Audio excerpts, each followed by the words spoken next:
Bonjour à toutes et tous, Françaises et Français du Brésil.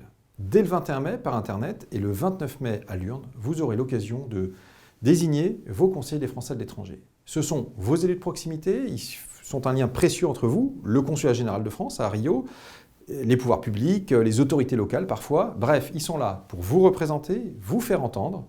Et s'il y a un candidat, un élu qui incarne parfaitement justement ses qualités, si vous lui faites confiance, eh bien c'est bien Alexandre Rata. Alexandre, c'est un marcheur depuis 2016. Il a créé le comité de Rio, qui est devenu d'ailleurs le comité le plus important d'Amérique latine. Un comité qui défend les actions du gouvernement, mais qui est aussi un lanceur d'alerte, qui me signale parfois un certain nombre de situations et de problématiques. Et Alexandre, il s'attache depuis 5 ans à remonter, encore une fois, tous les sujets de préoccupation sur la fiscalité, sur l'accès aux vaccins, sur les restrictions dans les déplacements.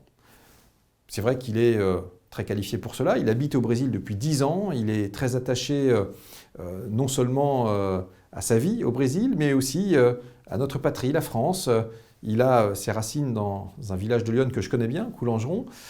Il a réuni autour de lui une équipe d'entrepreneurs qui joue collectif. Je pense à Cécile qui a créé une ONG de volets assis pour les Paralympiques. Je pense à Arnaud qui intervient à l'Alliance française, à Benjamin qui a mobilisé la communauté et les médias en faveur du mariage pour tous, à Elodie avec son groupe de networking Les Français de Rio, à Alexandre et son projet éducatif pour former des jeunes des favelas au design.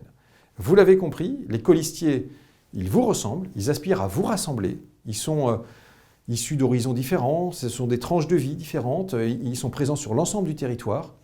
Seule cette liste, regroupant les 3 zones de Rio de Janeiro, zone ouest, zone nord, zone sud, est seule liste qui a compté 2 candidats de Belo Horizonte.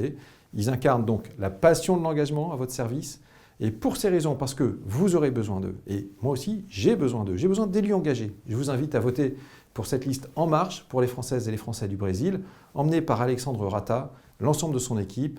Alors, chers concitoyens, chères concitoyennes, votons pour eux. Faites voter pour eux.